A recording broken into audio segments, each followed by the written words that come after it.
Не пугайтесь, дорогие мои. Это не настоящий кашель, а постановочный. А почему я покашляла, шутя, слава богу, мы сейчас об этом с вами и поговорим. Думаю, что тема нашего разговора будет полезна и, вероятно, интересна тем, кто принимает препараты от повышенного давления. Ну вот как я, например. Врачи мне давно уже, терапевты, прописали лизинаприл, наверное, года 2. И приходится его принимать, приходится. Я это делаю не добровольно. Но постоянно пытаюсь снизить дозы, которые назначает мне врач. Поскольку мне было назначено 20 миллиграммов в сутки, то есть по 2 таблетки по 10 миллиграммов, одно утром, одно вечером, я перестала это делать. А вот почему и каким образом удалось мне снизить дозу приема этого препарата, я сейчас вам и расскажу. Вот сейчас, когда мы боимся кашлянуть, боимся чихнуть, сразу начинаем думать: о боже мой, это коронавирус, не дай бог к нам зашел в гости. Конечно, очень интересно ответить вот на эти вопросы. Почему у нас ни с того ни с сего появляется кашель? Причем кашель сухой и в основном вот в этой части гортани. Я давно заинтересовалась этим вопросом, прочитала в интернете достаточно много информации. Честно признаюсь, до конца я не сумела в ней разобраться, поскольку это чисто медицинские, даже я бы сказала научные, с точки зрения даже химии, в которой я слаба, потому что составляющие препаратов, всех, которые нам прописывают врачи, это и есть натуральная химия, формулы. Но поняла одно, что таблетки, которые нам назначают врачи для понижения давления, в основном, в большинстве их подгрупп очень много, несколько. АПФ, бета-блокаторы и другие.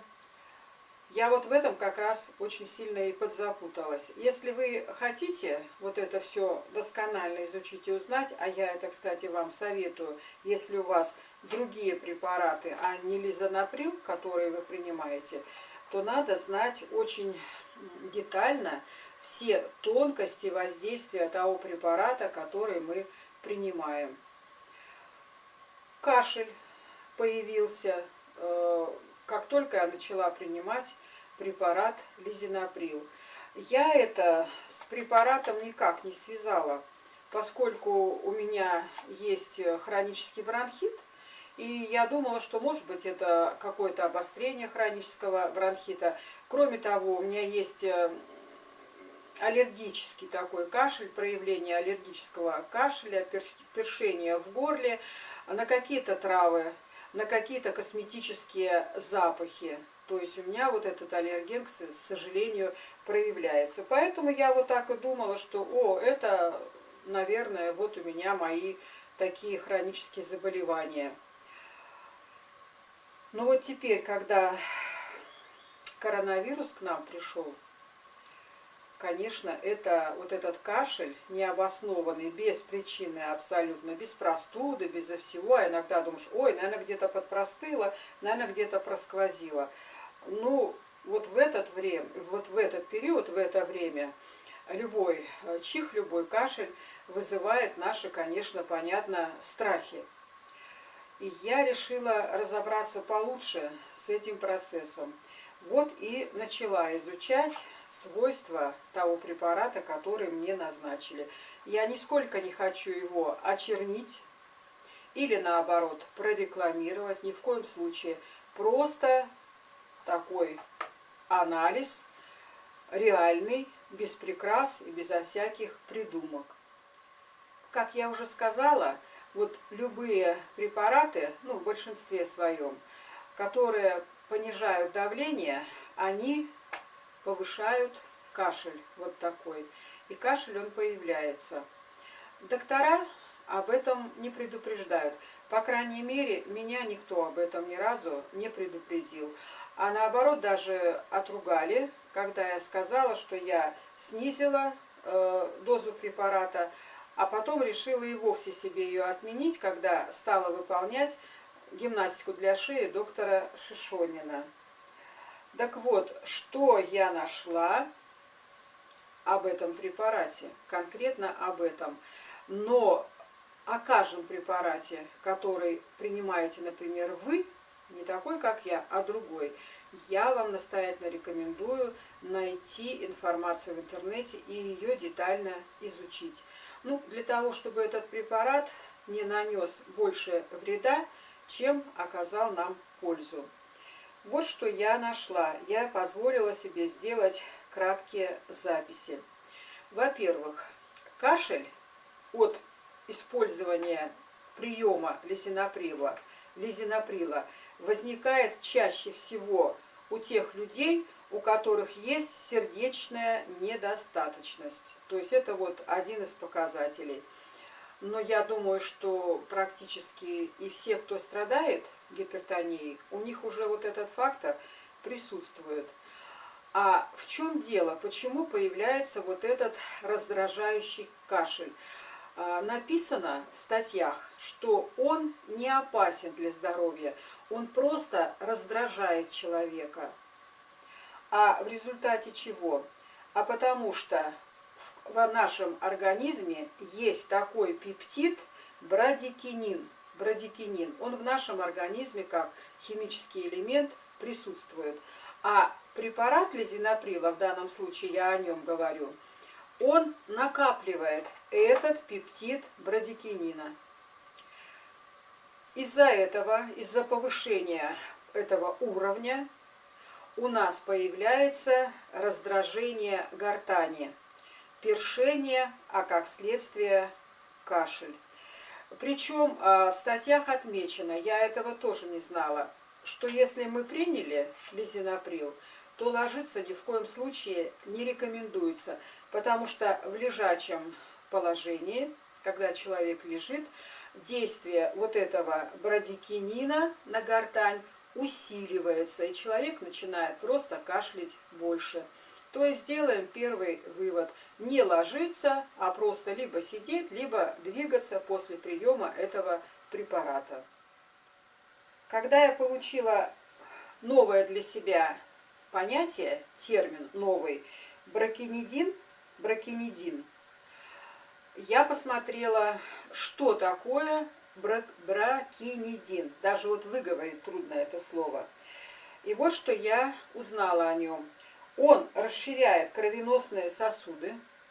За счет этого он снижает давление. Кроме этого, он расширяет сосуды в легких. В общем, бракинидин очень полезен, в принципе, для организма, но не в повышенных дозах. И еще что интересный фактор. Вот этот бракинидин, он повышает наш порог болевой чувствительности. То есть мы начинаем острее и быстрее ощущать какие-то болевые симптомы. А раздражение, которое вызывает этот препарат при повышенных показателях, это и есть наш кашель, реакция на эту боль. То есть боль в виде раздражения, нервные окончания тут же подключаются, и мы начинаем как бы избавляться вот от этой боли. Вот такие вот качества у бракинидина есть и обнаружены. Я попробовала изучить вот эту тему глубже.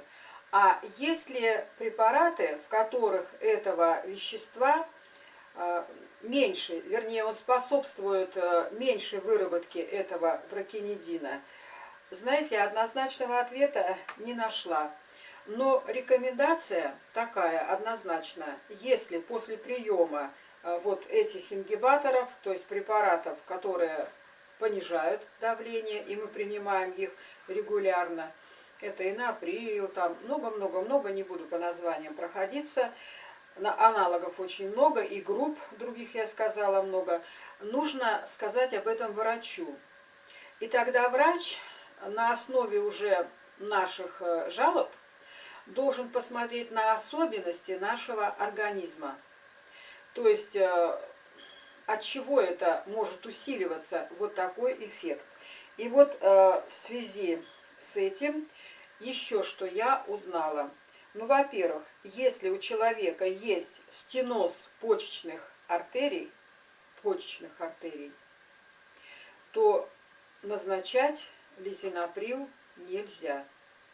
У меня никто не спрашивал, а может быть они просто посмотрели, что у меня нет этого заболевания, слава богу. Ну и хорошо. Еще на что следует обратить внимание? На то, что когда мы принимаем лизинаприл, а он обладает диуретическими свойствами, одновременно с ним, ну и с другими препаратами, которые снижают давление, нельзя принимать такие препараты, как фуросемид и другие, то есть препараты, которые повышают выделение мочи, и организм начинает освобождаться от излишней жидкости, выводя ее с мочой. Ну, этим самым он действует, во-первых, на почки, вот. Ну и во-вторых, возникает потеря жидкости. И идет активное, очень активное выведение солей. Солей, которые нужны нашему организму. И самое интересное, что вот если, например, человека готовят к операции, то специалисты такие грамотные, опытные, они обязательно возьмут все анализы крови, вот именно касающиеся, если человек болен гипертонией и принимает вот эти препараты на постоянной основе, они должны взять специальные анализы крови, мочи, чтобы увидеть, что у нас соли в достатке, что нет повышения и понижения каких-то показателей. И даже перед операцией они проводят восполнение водного и солевого баланса, чтобы организм перенес вот эту операцию и потом восстанавливался быстрее. Еще несколько важных моментов из истории лизинаприла. Нельзя принимать одновременно лизинаприл и другие препараты, понижающие давление, с другими препаратами, понижающими давление, или с лекарственными травами, вернее травами, которые мы используем как народное средство для понижения давления, потому что давление может упасть очень значительно, а это для организма очень опасно. Следующее нельзя, чего я тоже не знала и, к сожалению, длительное время продолжала нарушать вот это нельзя. Нельзя использовать лизинаприл и подобные ему препараты с нестероидными противовоспалительными препаратами. Например, с такими, как индомитоцин, индомитоциновая мазь, индомитоциновые таблетки, есть уколы, наверное, инъекции индомитоцин. Так вот, вместе с лизинаприлом нестероидные препараты использовать нельзя.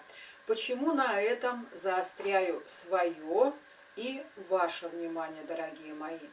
Поскольку мы препараты от давления принимаем длительное время, а в эти периоды могут случиться и обострение шейного хондроза, и могут быть простудные какие-то заболевания наших мышц, костного аппарата, сухожилий и так далее. И, конечно, нам врачи прописывают, ну и, как правило, вот как я, например, сама себе прописываю такие препараты. И я использую, конечно, на постоянной основе индомитоциновую мазь, которую прямо считаю, я об этом много роликов сняла, палочкой-выручалочкой при любых воспалительных процессах. Потому что в отличие от всяких пахучих современных дорогих мазей, индомитоциновая мазь, которая, кстати, вдвое подорожала, вот в настоящее время я последний раз покупала, она как раз является не обезболивающим средством, которое является поверхностным, а оно является глубоко противовоспалительным. Но об этом я не буду распространяться. Самое главное, что я для себя узнала, что нельзя использовать лизинаприл вот с этими нестероидными препаратами. Также нельзя с антацидами, потому что мешает всасыванию в желудочно-кишечный тракт. То есть лизинаприл и антациды, они тоже антагонисты. То есть если мы будем принимать антациды, а мы антацидами спасаем наш желудочно-кишечный тракт, двенадцатиперстную кишку, желудок, ну, кишечник, наверное, тоже, и лизинаприл принимаем, то тогда действие антацидов, оно будет очень сильно ослаблено. Вот об этом тоже никто лично мне не говорил. Пришлось вот заняться самообразованием. Правда, я антациды и не принимаю, но я знаю, что многие их очень принимают, и также на постоянной основе. Поэтому вот для вас лизинаприл и антациды, они несопоставимы. Какое еще предупреждение я нашла? Не рекомендуется назначать лизинаприл пожилым людям. Но сейчас границы пожилого возраста двигаются туда-сюда. Каждый вправе определить, он относится к пожилому возрасту, к старению, доживанию и так далее. Я не буду тоже об этом говорить, такие неприятные вопросы. Но ясная рекомендация не использовать лизинаприл в пожилом возрасте. И также категорически написано: нельзя использовать вот эти препараты, понижающие давление, тем людям, у которых есть подагра, потому что накапливается креатинин, если я правильно говорю, креатинин или кретинин, нужно будет посмотреть потом. И в результате вот такого бесконтрольного приема и длительного лизинаприла люди, страдающие подагрой, усугубляют свое состояние. Ну и нельзя препарат лизинаприл, в данном случае о нем у нас разговор, давать детям. Ну, я думаю, что детям его никто и не дает. Меня смутило еще одно обстоятельство. Противоречие, которое возникает при приеме препарата лизинаприл. Рекомендуют принимать его в течение 1 месяца, я так прочитала, но не постоянно. Врачи назначают прием этих препаратов на пожизненно, то есть постоянно. А для того, чтобы постоянно, нужно знать вот такие вещи. Ну, во-первых, лизинаприл и им подобные препараты выводятся почками, поэтому при почечной недостаточности нужно быть осторожнее вот с этими препаратами. Ну, то есть я думаю, что это врач должен посоветовать, что-то конкретно определить в данном случае. И оказывается, у лизинаприла есть такие побочки, на которые, может быть, мы и не обращаем внимания, но они дают о себе знать. А чем? Посмотрите, возникает раздражительность. Ну, это же не всегда и не у каждого, но побочные явления такие могут быть, как раздражительность, головная боль. То есть мы лечимся от повышенного давления, которое дает головную боль, а от постоянного употребления этого препарата, оказывается, может возникнуть головная боль. Вот уже большой вопрос. Сказывается на ухудшение зрения вот этот препарат, может повыситься утомляемость, кроме раздражительности, видите, как антиподы, может появиться и сонливость излишняя, даже, возможно, спутанность сознания, то есть когда мы начинаем теряться в реалиях, ну, бессонница. То есть, смотрите, сонливость может быть, а может быть бессонница, может быть метеоризм, то есть это вздутие кишечника, и обострение хронического панкреатита.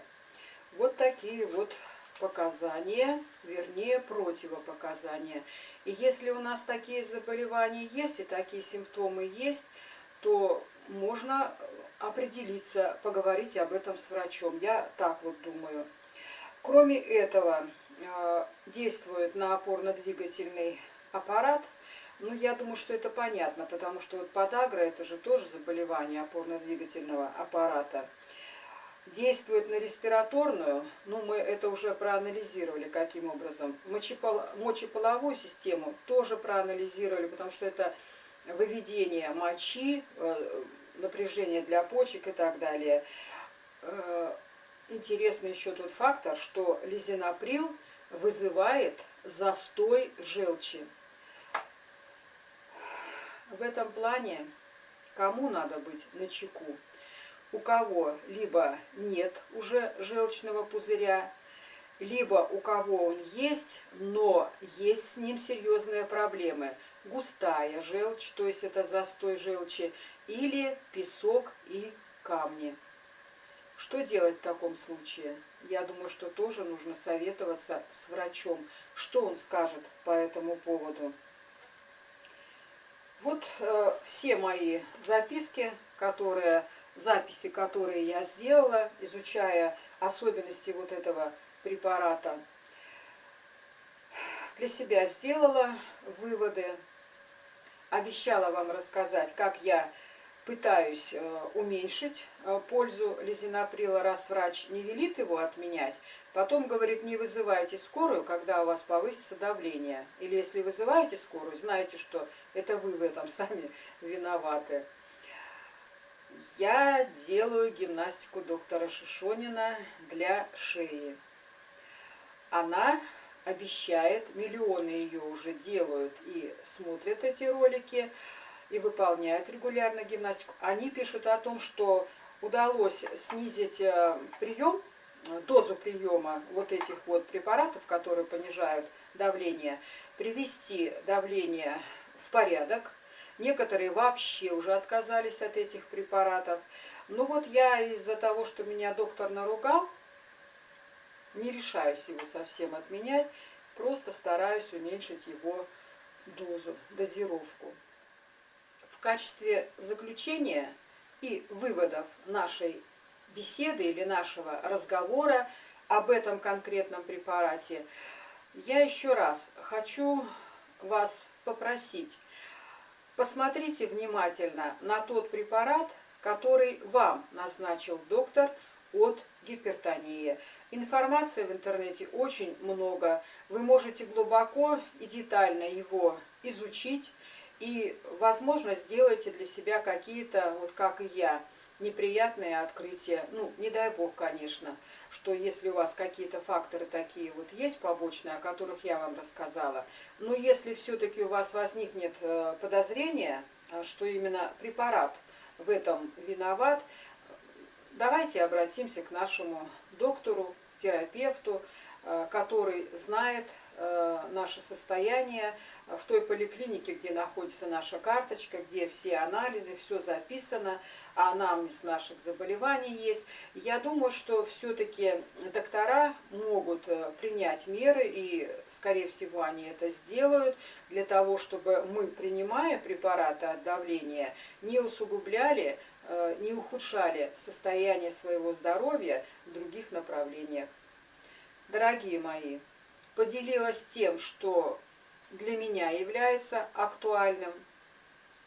Я думаю, что и для многих тоже. Поэтому, если эта тема вас заинтересовала, и у вас есть свои знания по этой проблеме, которых вы не услышали здесь, поделитесь ими в комментариях. Вы знаете, вот часто я сама начинаю смотреть ролик, который по теме, которая меня заинтересовала, и я не смотрю на того, кто этот текст проговаривает, анализирует что-то, а я его слушаю, автора этого ролика, а сама читаю комментарии. И в комментариях идет очень много дополнений, очень много советов, каких-то разъяснений. Нас же людей много, и у каждого есть свои знания, своя точка зрения по той проблеме, которую предлагает просмотреть, прослушать и обсудить автор вот конкретного какого-то ролика. Я люблю читать такие комментарии, потому что они обогащают новыми знаниями и дают новую практику. Доброго нам всем здоровья, дорогие мои, хорошего, позитивного настроения. Если вам не трудно и вы не возражаете, поставьте лайк, потому что благодаря лайкам, оказывается, а я, кстати, тоже этого не знала, и благодаря комментариям наша информация распространяется по сети более активно. То есть ролик становится более доступным для просмотра большему количеству тех, кто приходит на YouTube. И таким образом люди узнают для себя много полезного. Вот как я, например. Я уже сказала, что я практически под каждым роликом, которым я заинтересовалась, обязательно прочитываю 99,9% комментариев, это точно. И оставляю свои комментарии, если я знаю что-то по этой теме, и задаю вопросы, если мне что-то непонятно. А потом получаю на них ответы. Пока-пока, будем здоровы!